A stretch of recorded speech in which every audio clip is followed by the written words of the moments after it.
Hello, everybody. Welcome. Starting to get people in here. Welcome to DealMachine webinar today. We have Carlos. I am Elise. I'm head of community experience. We got Krista here, who's our customer success manager, who's going to be bringing up people, and then AJ, our head of customer support. But we are so excited to have Carlos here today. He is in SoCal, Orange County. I'm right, right? Yep. Okay. We're so excited because this man has been killing it. He actually has a really cool story that I'm not going to say anything more about it because I don't want to. But please drop where you guys are logging in from in the chat.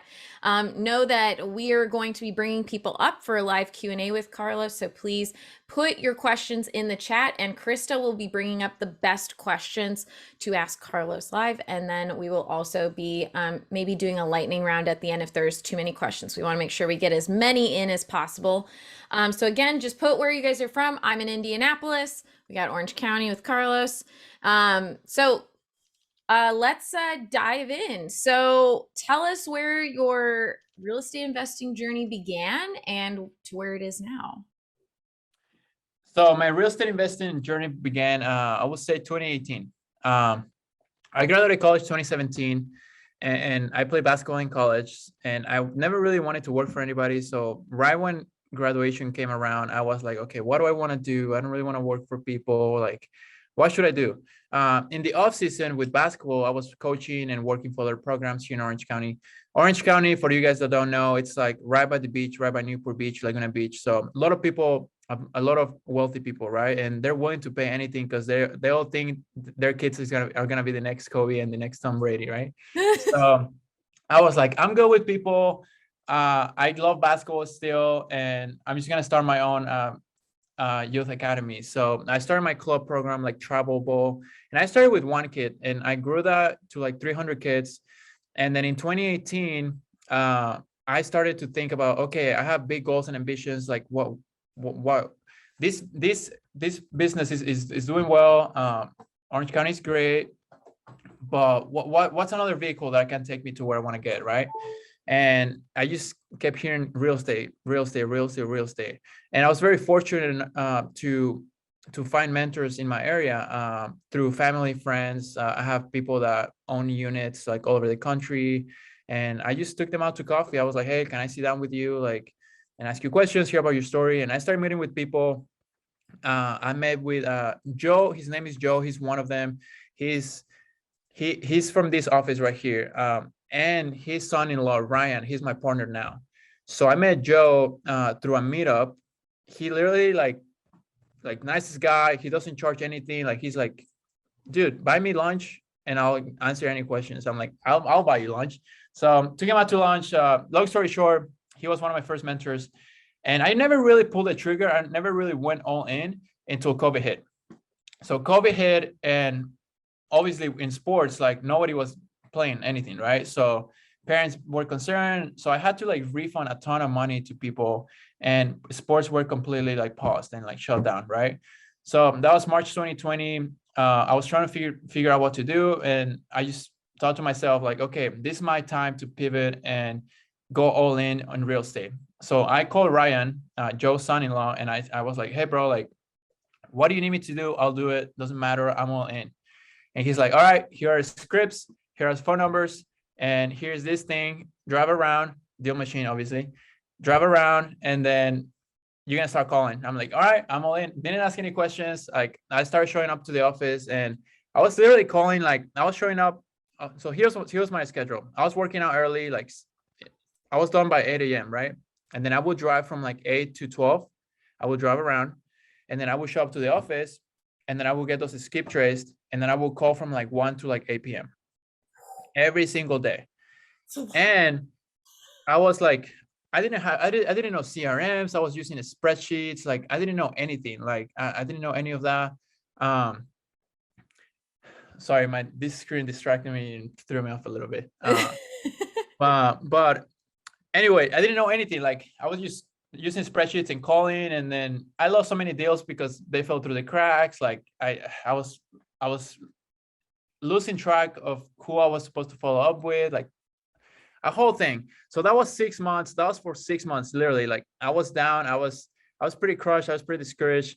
But I've always been pretty resilient and like persistent. And I was like, there's no way for me to quit. Like my basketball stuff started going again around like fall 2020.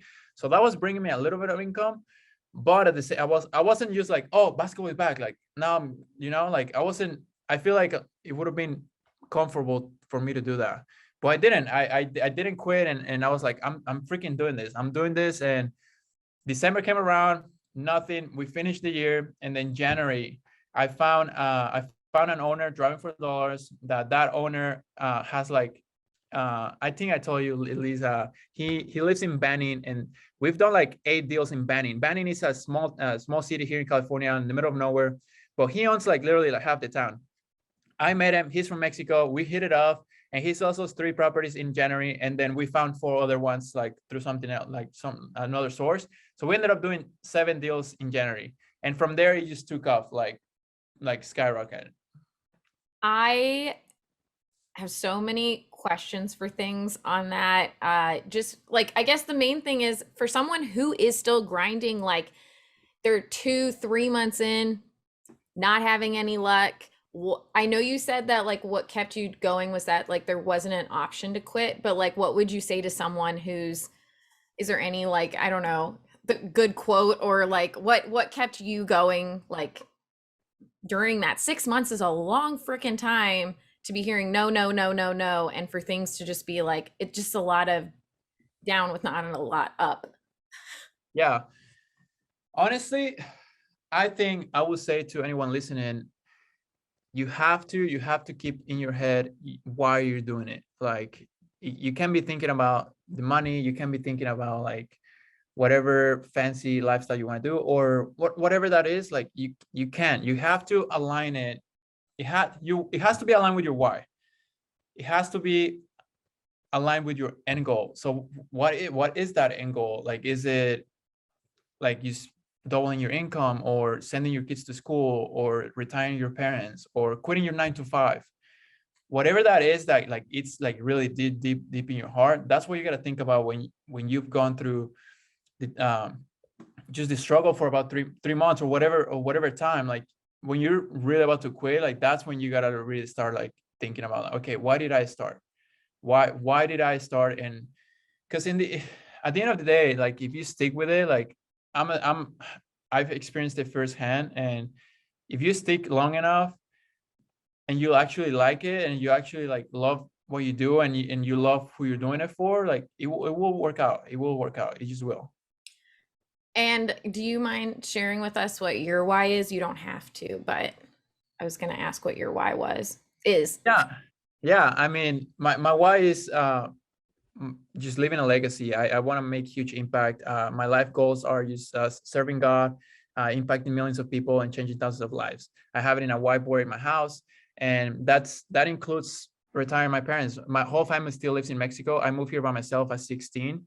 Oh, wow. Didn't speak any English. Went to school, figured it out, and got a scholarship to play basketball. Like I wasn't very good. Like I'm just tall, and then I had to really work hard, like 8 hours a day in the gym, and I just had to do it. Like my parents like made such a huge sacrifice to send me here, and now for me to be able to like they actually just bought a house, and I was able to help them with the payment in Mexico. And my mom never owned a house, my dad never owned a house. Like they never owned a house in their life.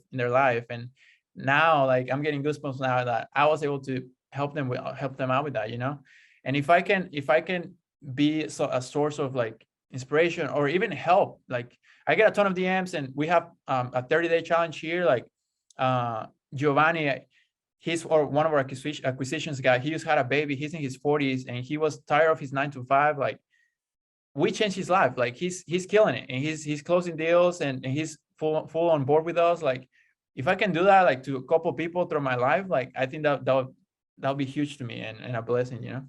And you're almost to your like 1 year of starting this like upward trajectory of your business. So what would you say, like once January, I know you had like a ton of leads, but like did it just keep going? And you like how I'm trying to like how do you keep that going? How do you keep it going to where you're scaling? Like, what did you do?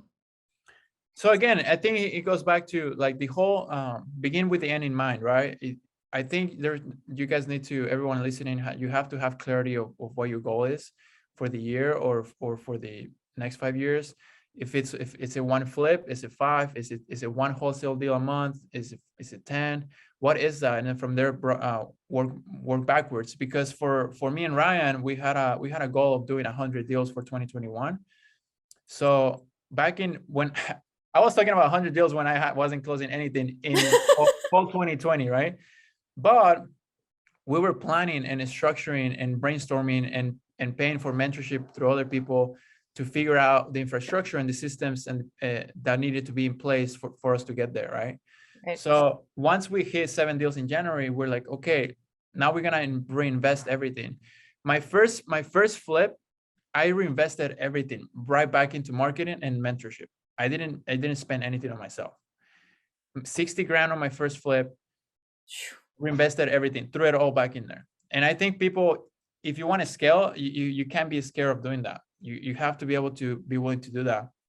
But what I was gonna say is that with our end in mind, we were able to allocate or marketing and or marketing funds like accordingly and in the right things so that we could be on track for the 100. Obviously, we didn't get 100, but we are like 32 right now. And it's a continuous improvement. You have to continuously be improving your systems and your operations so that you're only getting better and you're only getting better and you're only getting better, you know?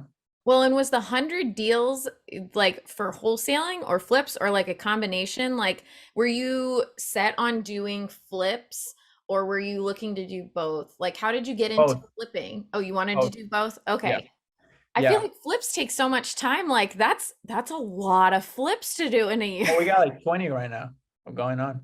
Holy cannoli. Yeah. Y'all better start asking questions about flipping because I have so many already if you don't. But uh what would you say to someone who wants to start flipping houses? Like just start like and they're I'm not gonna lie, like for me it would be the price of materials is skyrocketed to whatever and that doesn't look like it's gonna come down. And also like contractors and all this other stuff. Like what would you say to someone who is a little overwhelmed?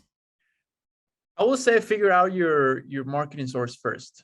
Figure out your marketing channel. Like what are you gonna do? Like I think if you go through a real estate agent, like you might get somewhat of a deal, but going off market is the key.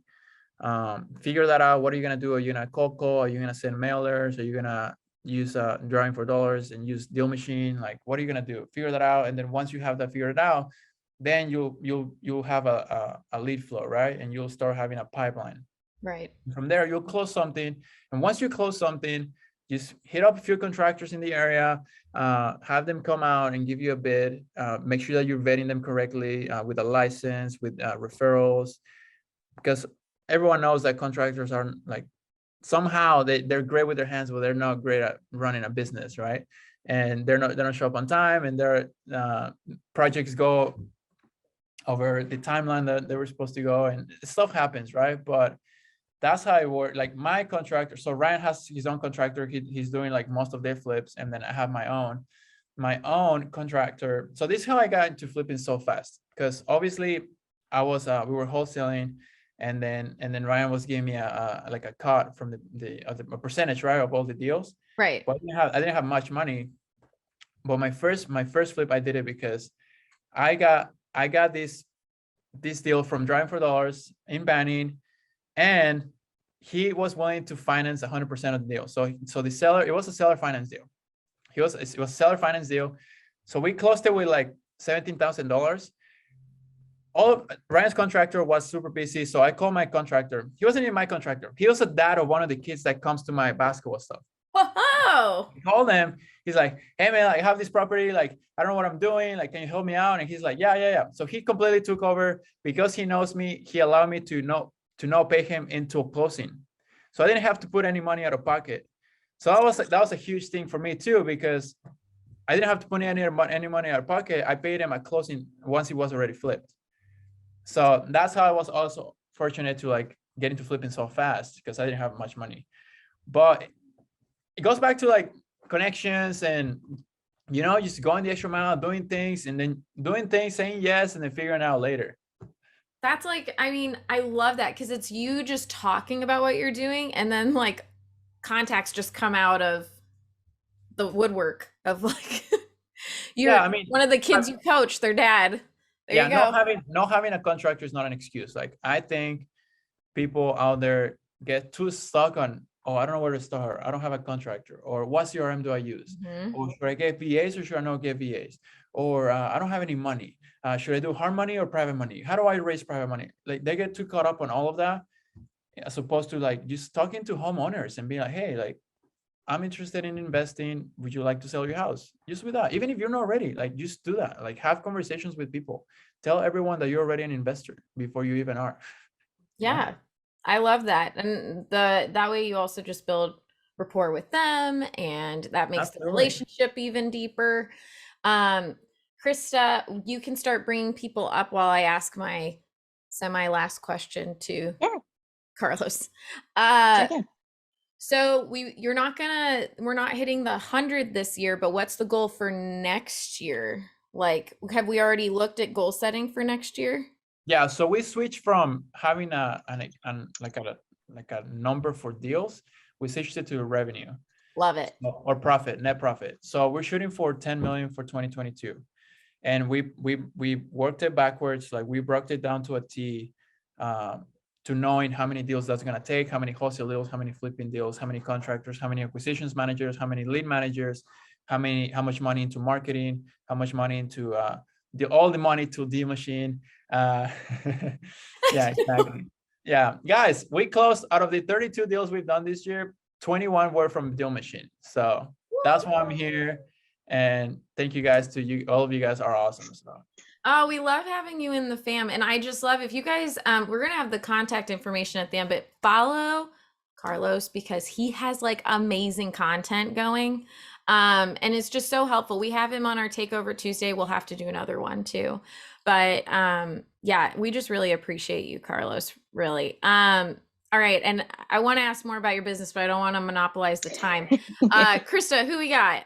We got Joe Ubaccio. I think I'm saying that right. Coming on up to ask a very specific question about ARV. Do it. I don't know if I'm even using this right. I'm trying to get my computer up. I've got my phone on. So if you can hear me, great. I just hope you're not looking at my ear or something. No, we're looking at your picture. And Joe, long time no see, talk to you. Yeah, some other time I'll tell you about the ditches I've fallen in, and the one I almost fell in Florida driving around. But those are other stories for another time. All right.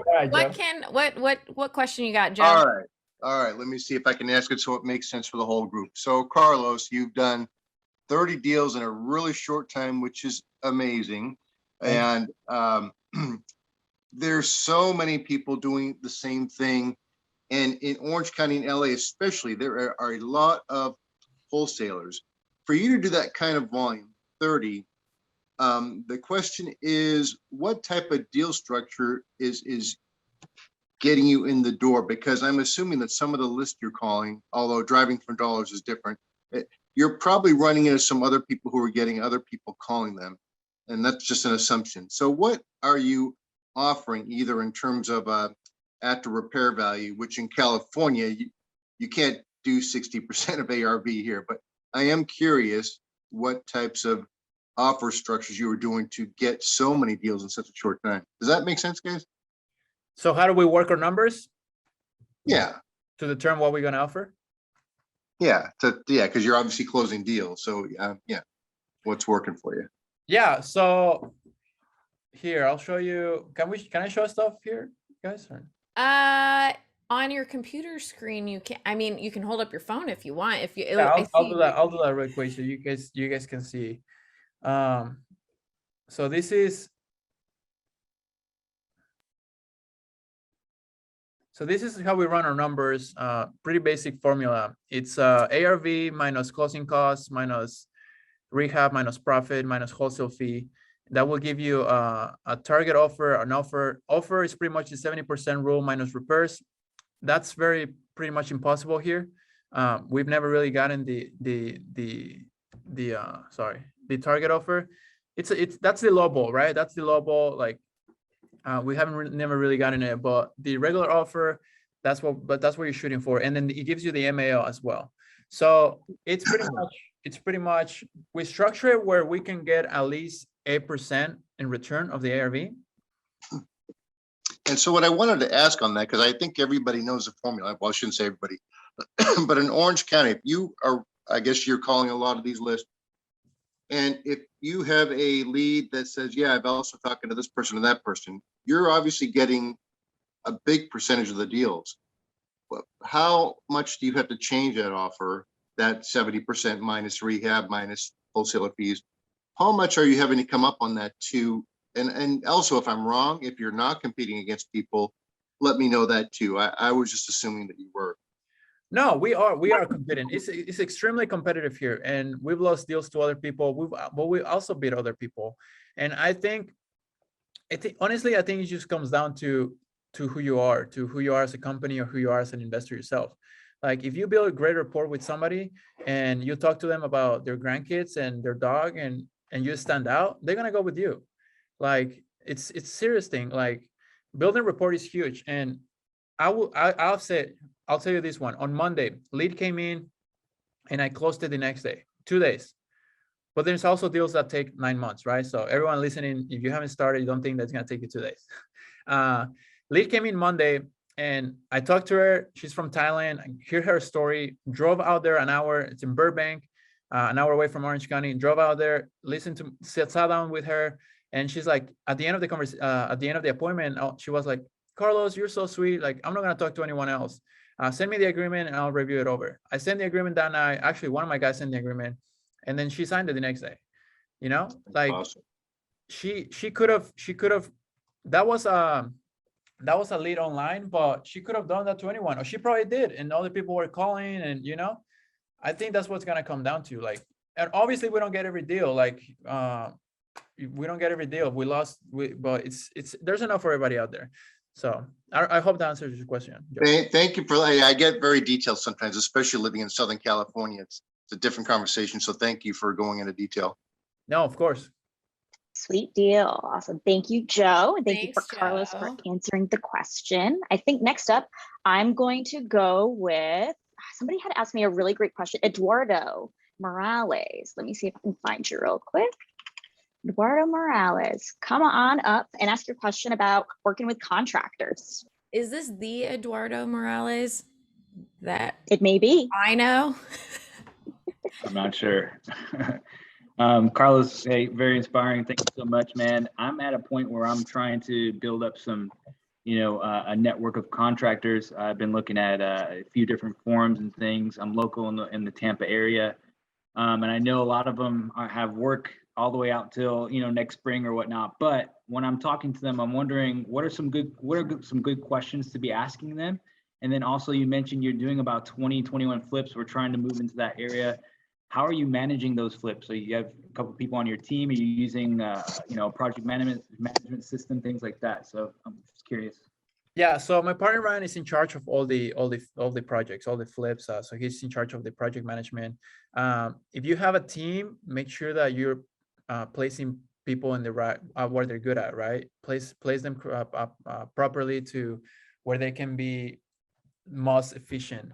For us to handle that volume that we have, we do have a project manager, and also my partner. Like for a long time, he was driving around to all the projects, like at least weekly. And make sure that you have clear communication with the contractors. Make sure you have timelines set up. Make sure that you have we have a couple apps that we use. I can share them, or send me a DM on Instagram and I'll share them, that where the contractor sees what needs to be done, and like if it's whatever that like kitchen or the material that he needs to be ordered, we literally put everything on the app. It's like a note sharing app pretty much, and he sees it on his end, and then he picks up the material. He knows when it needs to be done by. You have a really clear goal of like, okay, this project should last 3 months, and we're gonna spend this much on flooring, this much on kitchen, this much, and it's gonna be picked up at this time, and it's gonna be delivered at this time, and appliances are gonna be delivered at this time. Like be very super specific, so that there's no like, you're not juggling like all these projects and you don't know like when appliances are gonna go to 123 Main Street and then when our cabinet is gonna be installed in like 124 Main Street, you know? Does that make sense? Yeah, that's good. Thank you. Yeah, and make sure that on the acquisition side that you have the right people so that you can handle the volume of leads that are gonna come in. Because if you want to do 20, 30, 40 flips, like you're gonna need a lot of leads coming in. And if you don't have people that are calling them and following up with them like every single day, then you might waste a lot of marketing money and not close those, you know? Yep. Sweet. Thank you so much, Eduardo, for coming up and asking your question. Next up, I'm going to be bringing up Craig Johnson. I'm writing down questions as well. I have a few myself, honestly. Oh, good. You can ask yours too. But we'll let Craig go first. Hey, Craig. Hey, hi. What's up, Craig? Hey, Carlos. Sounded like you had you started kind of slow. What was the one thing that really turned it around for you? What was the one thing that turned around? Yeah, there must have been a light bulb or something that went off, and you said, "Now I got it." You know. Honestly, I think was more of, I'm gonna say God, but you can, anyone could say the universe was rewarding my hard work. That's what I was. I'm with you. That's what I would say. I stuck around for long enough, and I was working my butt off for 6 months, and there was a day just that day where I met that owner in Banning that owned half of the town, and he sold me 3 properties that month. That was just supposed to happen, and that was the time. That was my time to be rewarded. That's what I would say. Nothing really switched. I mean, I kept getting better on the phone. I kept practicing my negotiation skills. I kept practicing my follow-ups, organization, and all of that stuff. That improved, but nothing really like switched. Okay. Sweet deal. Thank you, Craig. And then I would love to bring up Jonathan. He's a new member, just signed up with DealMachine pretty recently. Oh. So would love to, yeah. Okay, so really quick, Jonathan. I signed up to DealMachine in 2018, and I drove around. I didn't drive around. Like I had it in my phone.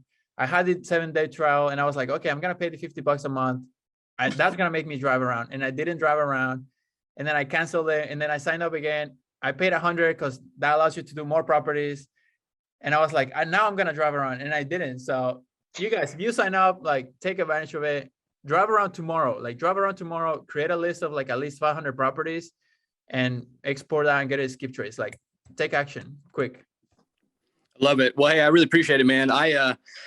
Similar story. I got my first deal like within my first 2 weeks driving around, and then I was like, oh my gosh, this actually works. So anyway, that was that was April this year.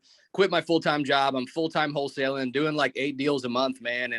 And I talked to some people, and they were like, this is how you're gonna scale. So tomorrow I'm having a meeting. I'm deploying 5 drivers, and here's kind of my main question for you is like, what have you found data-wise? How many gross leads do you need to get to find that one deal? So I know with cold calling, I do everything by cold calling.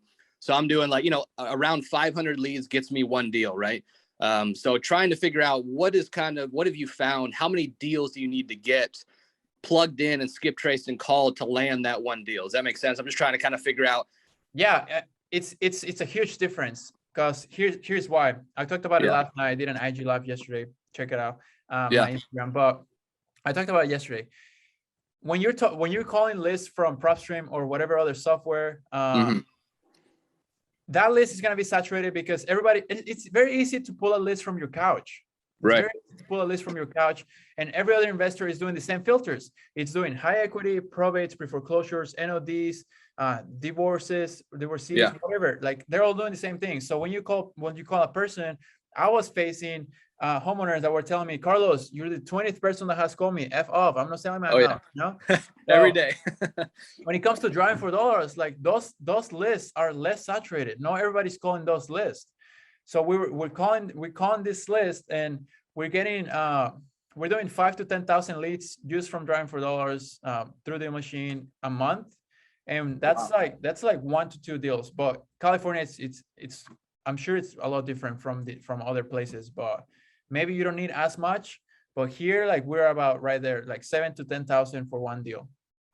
That's insane. And how are you scaling to get that many leads? Sorry, I don't want to take too much time here, but how many drivers do you have to actually acquire 10,000 leads a month? That's crazy.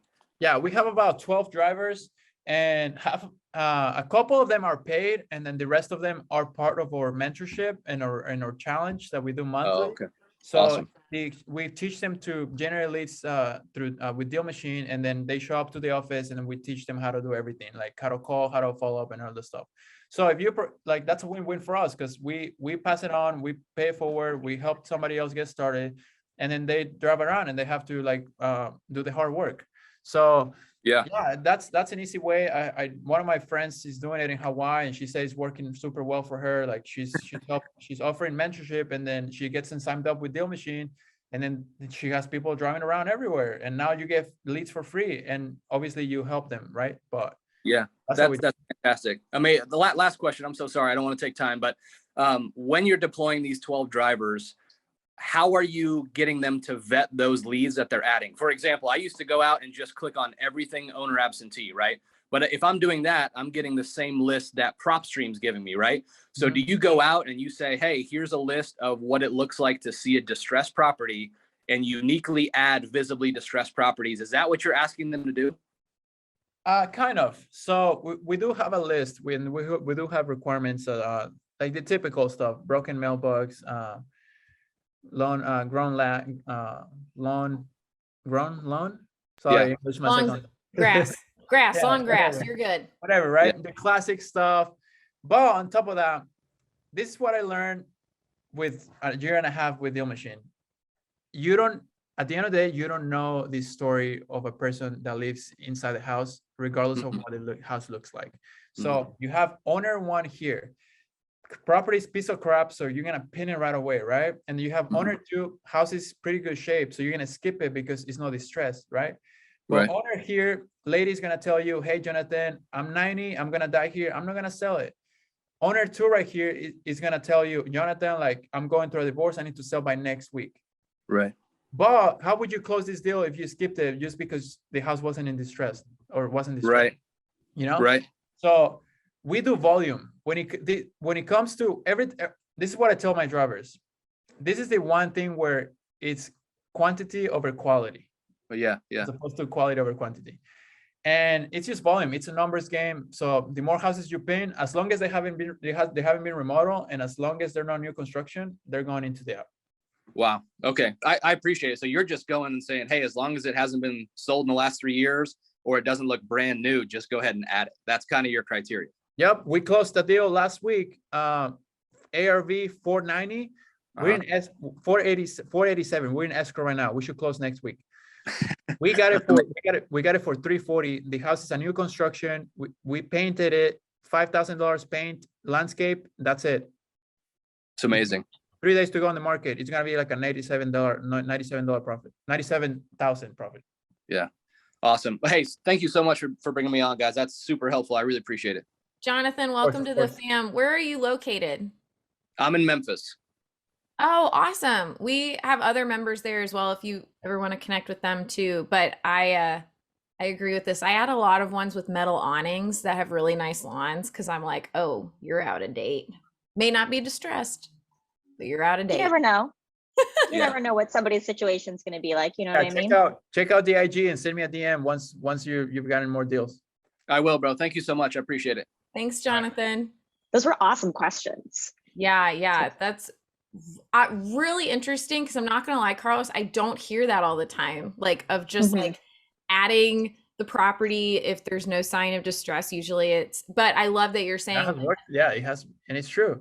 Yeah. And you do in your area, you have to have volume. And that's why we made that slide today of like, do you think it's hard to do real estate investing in California? And it was like, yes, I do. Because it is. But I think everyone needs to know it is a numbers game when it comes down to it. Yep. All right, Krista, I know you probably have someone else to bring up. Let me know when there's a break for either you or I to ask our questions as well. I know that we could reach out to Carlos after, but Yes, of course. I'll probably be reaching out to Carlos, I think, next month for your renewal or something like that anyway. But All right. I'll track you down. But I think I'm gonna bring up Scott Santucci. He's asking about how open you are about the fact that you're going to wholesale a deal, if you are going to wholesale it, if I think I'm phrasing that correctly. Scott and I Um, just talked today. He had a success call because he actually just closed on like a 36-acre deal that he's now building up and everything. So great. Scott, I'm glad that you came on tonight because this is a great person to ask questions to as well. Big moves. Hey guys, how are you? Hi. Hey, nice to meet everybody. Hi, Elise again. Question. So this was one of my questions I didn't get to ask when I was speaking with Elise. So I just kind of started wholesaling. I was kind of like Carlos. I signed up and I didn't do anything, got busy, because I do construction also. But now I just kind of want to get away from that and just do wholesaling. So I kind of want to be very transparent when I speak with homeowners. Are you telling them like, this is there's an assignable clause, or how are you going about that? Like, I want to be transparent. I don't want to feel like I'm trying to pull the wool over their eyes or something, so to speak. Yeah. So the only thing we have in the contract is it's a buyer, whatever LLC or assignee. That's the only thing. There's not really a clause. And if they ask about it, we tell them. But we're also not really lying, because our first goal is to flip the house. Our first goal is to flip the house. But we have wholesale deals that at the end of the day, like they're too far from us, or contractors are too busy. So we always tell the homeowner that if we don't close it ourselves, we have a close network of investors that work with us that will close on the property. Yeah. I mean, no one shows up to the closings anyways. I mean, everything's pretty much a virtual. It's not like back in the days where everybody sits around the round table at the attorney's office and, people have wine to give the, I mean, I used to do it, but I used to flip houses, but so I can kind of see, I mean, so I'm gonna have to redo the contract. And make sure that you're gonna deliver, right? Because I have had homeowners giving me that objection. It's like, oh, I was in escrow with this individual, and then I found out that he wasn't buying it himself, and then we had to cancel, and like, mad homeowners, right? And so make sure that you deliver. I communicate. Oh, well, sorry about that, Scott. I'm just gonna call. You're the homeowner, Scott. Like, sorry, Scott, that you had to go through that. But I can assure you that we will close on the property. We've done this for a lot of years, and we've done this in the area, and we can guarantee you that you won't have any headaches. We're not going to ask for price reductions. Wholesalers do that a lot too. They lock deals up, and then they ask for price reductions after the inspection, or just because they can sell it, they can move it. Yeah, exactly. That just doesn't sit right. That doesn't sit right with the homeowner. Like, I'm in escrow for another deal, and the guy was in escrow, and the guy couldn't close it, and he told me like, yeah, man, like, I was mad. Like, they asked for like a 20 grand price reduction, and I canceled it. Wow. Yeah, that's not fair. He told me himself, like, Carlos, like, if these guys would have told me from the beginning that instead of 240 they wanted 220, I would have done it, but because they weren't transparent at the beginning, I didn't do it. So then I made it in the offer, and then I stuck with that price, like, so. Yeah, I want to be very transparent with people. I mean, I don't be able to sleep at night. I mean, I'm not trying to hurt anybody. We all work hard for our money, and they work hard to buy that house, so I kind of get it. Okay, that's cool. Well, I appreciate your time. Yeah, absolutely. Yeah, of course. Good luck. Hi, thanks. Thank you, Scott. It was awesome. More awesome. Great questions. Quick diversion. Rochelle wants to say hi in the chat, Carlos. She's saying hello to you. Oh, yeah. She abandoned me. It's probably because I never answered her call. She left me. She was like, Krista, you deal with this Mexican of you. Well, she's jealous of me because I get to work with you much more frequently at this point. So she was awesome. Great. Yeah. Well, happy to hear that. She says it's so great to see your outstanding success and have gotten to watch you build your business and help others too. And she said, hey, not true. Everybody in the chat, we like to have fun around here. Thank goodness. Yes, yes, we do. Let's see. Do you want me to bring up one more? Yes, if you would like to ask any of your questions right now too, or I can ask some of mine.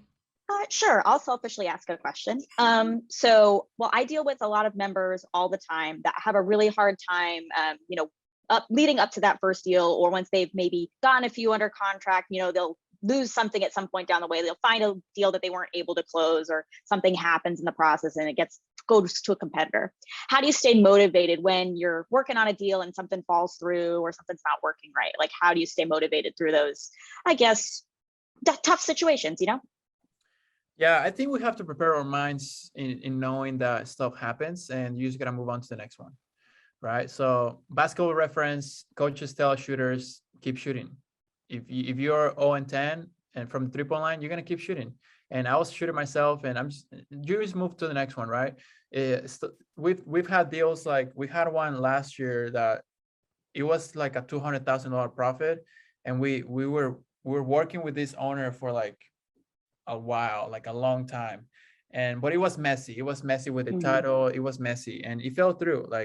And you just move on to the next one. Like, you know that as long as your systems are good and as long as you're doing the right things, like the next one will come. And that's, I think, just in your head telling yourself that stuff is gonna happen. Like, we'll prepare you well, and we'll put you in a place where if something falls through, you'll be like, you'll maybe be sad for like a day, and then next day you'll be like, all right, let's go. Yeah, and then you can learn from it too. Like, what did go wrong? What could I have gone back and fixed or changed so that I maybe would have closed the deal? Oh, yes. I'm glad you hit on that part, because that is the biggest thing. I've had deals that fell through, or somebody else beat me. So, but because I built such good reports with the owners, I reach back out to them and I tell them, hey, Krista, just for my reference and for my business, what went wrong, or why did you choose them? And then they'll tell me like, well, they made me feel more comfortable. They drove all the way to my house, or they educated me on this part of the process, whatever, right? And now I'm like taking mental notes. I'm like, okay, I have to get better at this thing, or X, Y, and Z, and my team needs to get better at this. And that's part of it. It's part of the game. Yeah, absolutely. Part of it's follow-up too, making sure your follow-up's on point so somebody can't beat you to the punch either. Yeah, I just got an Airbnb in Joshua Tree, and this lady, at least if you want to come out, I'm gonna theme it to Loom, so it's gonna be sick. Yeah. But this lady, I was working with this lady for like a few months, sent her the offer. She agreed to the price and everything. And then she ghosted me after I sent the contract. I'm sure a lot of you guys here listening have been ghosted. She ghosted me. And then I see that the property is on the market for $10,000 more than what I offered, right? I'm like, all right, fine, whatever. It sits there for a while. I call the agent, and then the agent tells me like, oh, no, she wants 270. Like, I'm like, okay, all right, whatever. They go into escrow with another buyer. The buyer backs out. Property's back on the market, and I called, and then the agent called me. Hey, are you still interested? I'm like, dude, yes, like, but come on, like, get it like 255, like 260. And she's like, oh, like, I'll see what I can do. But long story short, like, I ended up getting the property for the price that I wanted. And then I feel bad because the owner, the lady, like, ended up walking away with less just because she listed it, But again, she didn't feel comfortable to go with us. That's why she decided to reach out to a realtor and list the property, right? So that missing gap right there, okay, what do I need to do better so that doesn't happen again, I love that. Like, all of that whole story was amazing. What do you think, Elise? Well, it was meant to be. I think it was meant to be. Yeah, exactly. Everything back to me. Oh yeah. Well, and also I have a candle stand out there that's Joshua Tree. And so I'm ready to I'm ready to come over and hang out and see the Airbnb. And I love that too, because you do need to ask questions to get better. And it's not just, I love that you go that extra step, because I think most people would probably just stop and be like, okay, I'm going to think about what I could have done better. But you're actually asking them like, hey, what could I have done better? Instead of me just like coming up with what could have been, what Yeah. I thought. Yeah, guys watching, listening, go the extra mile. I sent out a little bouquet of flowers to somebody after she got ghosted me, and she decided to go with a realtor, and the property didn't sell. And then she ended up calling me like a month later, and he's like, "Hey, Carlos, are you still interested? I need to sell." I'm like, "Yes." We bought the property, and it was a great deal, you know. But she would have never called. She probably would have lost my number or forgot about me if I wouldn't have done that, you know. Like, it doesn't take much. Like, you can pay for $100 bouquet if you're gonna make 10,000 or 20 or 40 or $50,000 profit on a deal, you know. Yeah, that's Yeah. like, that's pennies right there. Okay, Krista, I know there are some other questions coming in. I'm gonna let you look at those, and I'm gonna ask Carlos this question because I get this a lot. Partnerships. So you said you met your partner, Ryan, right? His dad, at a meetup.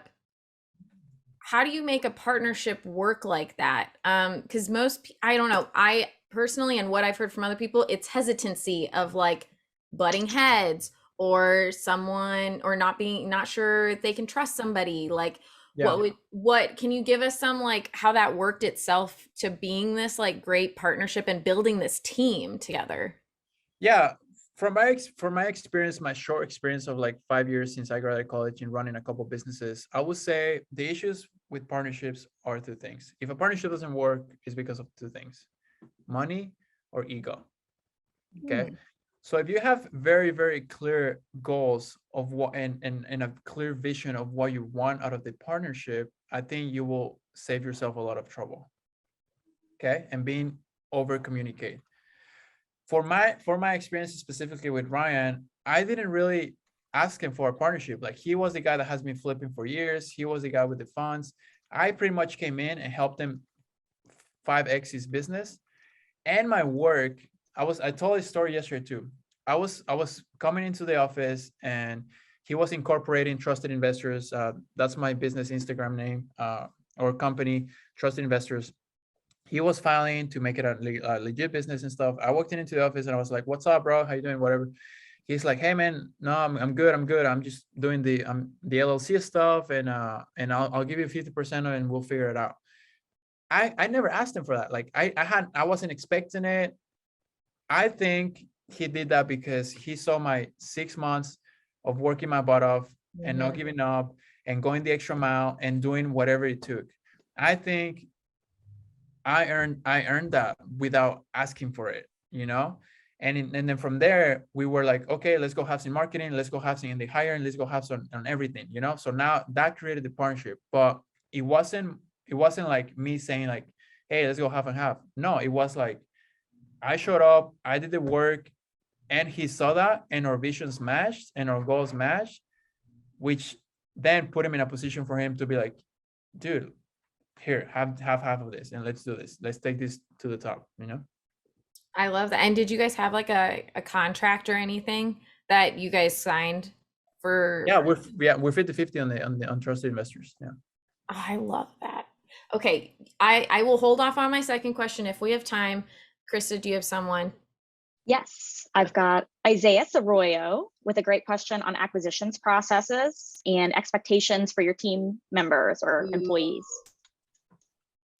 Hey guys, thank you, Carlos, for that information. But yeah, so I started using DealMachine recently.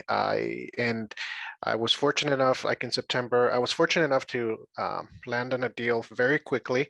And so I got one on my belt, and now I'm basically working on the typical sales cycle, you know, the typical 30 to 90 days turnaround for a typical solid deal to turn into contract and such and forth. But I'm a solopreneur at the moment, so just wanted to get a little bit more feedback on some advice that you can give to solopreneurs to get much more efficient at our lead follow-up, because now I have leads coming in from cold calling and just better processes. And I know that for you to run 10,000 pins a month, you definitely have to have your processes all nice and ironed out. Yeah. Just wanted to get some feedback on that. Are you cold calling yourself? I do both. I have a cold caller and I do cold calling myself. And I do postcards as well. Okay, and then the cold caller gives you the leads, and then you also get your own leads through cold calling. Yes. Okay, so is this like a VA or like a someone in-house? VA. Okay.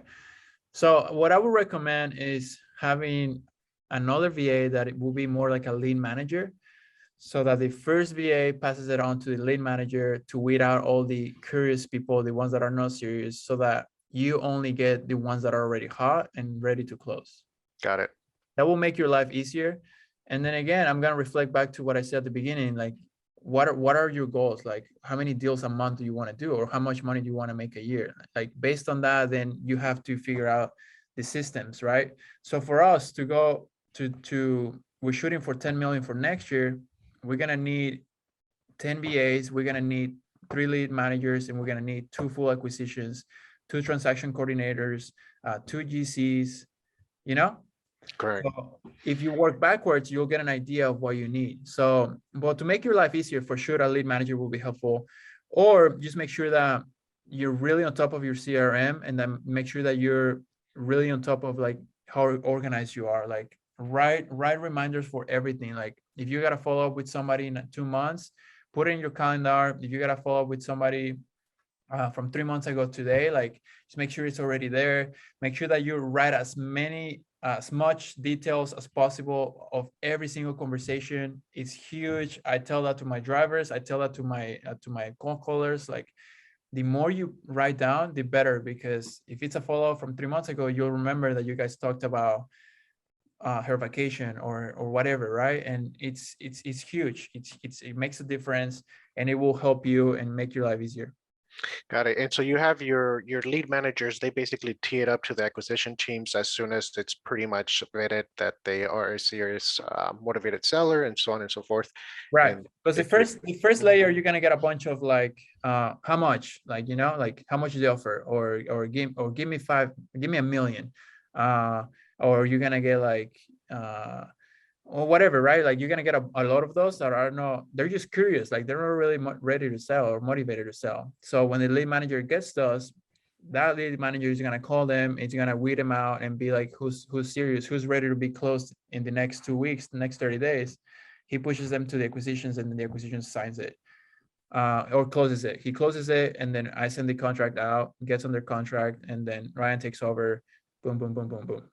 got it. And do you recall around what how long that initial process? Because and apologies, I missed the beginning part of your story. I signed on to the live a couple minutes after the fact. How long did it take you to get to that point where you pretty much had those, you know, the VAs, the lead managers, the acquisition teams, rock and rolling efficiently at that point? It's still a work in progress. We've been growing really fast, but I think what allowed us to do that was, again, being really clear on the goal. I was telling Elise that we were shooting for 100 deals this year. So what do we need to do? We were paying for mentorship, and then this mentorship told us, okay, this is what you need to do. You need this many VAs, you need this many people, everything I already mentioned: lead manager, acquisition, transaction coordinator, general contractor, project manager, all of that stuff, you know? So it kind of like helped us fast track for us, like the scalability. It took us in January, I got seven deals after 6 months of not getting anything. That was the part that you maybe missed. Yes. And then from January to now, we're at 32. So it just kept going up, and we needed the right people in place to be able to handle all of that. Great, awesome. Yeah, and I know Southern California is very, very competitive hot. I live in Central California in the Fresno County area. So Nice. yes, thank you very much for that information. Of course. Appreciate it. Thank Good you. luck. We got a lot of Cali people on here. I love it. Okay. Is there another question, Krista, or do I have time for mine? You have time for yours. I think a lot of the ones that I have are kind of meld into a lot of the questions, because we had some great questions that were very like broad today. You know what I mean? Yes. Okay. One thing. How many employees do you guys have right now? I know you said you have 15 drivers, but you said that some of them are full-time and then the other ones are in your mentorship. How many employees do you guys have? Like people that actually get paid? Yeah. Yes. Let's see. So 1, 2, 3, 4, 6, 8. 8. Okay. And when did you guys start hiring like people this year? Because I mean, you said you're taking off, you are taking off like super fast. Like when did you start hiring them? January. All right. Yeah, and then more people through the process, like maybe one in January and like a couple other February, and like as we were growing, like we were really seeing what was needed, so we just made the proper moves. Awesome. We are coming up on our hour. I want, Carlos, could you speak to your 30-day challenge? Because I'd love for people to know about that and how they can kind of get more information. Yeah, of course. All the information it's on my Instagram, Carlos, I'll pull that up. Carlos, Carlos Closes. It's in the link in my bio. Pretty much, when I started doing this, I was posting a lot on social media, and a couple of videos went viral. So I was getting a ton of DMs on like mentorship and help and all that stuff. So I started meeting with people and telling them like, okay, yeah, like we'll help you, like you do this or whatever. And pretty much now we like have it dialed in. Like now it's a whole thing. It's legit. It's cool. We do it every single month, and it's free.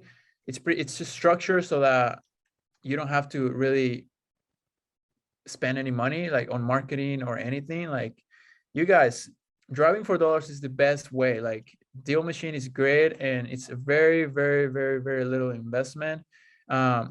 With our 30-day challenge, you sign up onto my team, so you don't even have to pay for that. I pay all the money. I give Elise all the money so that you guys can join our team for free.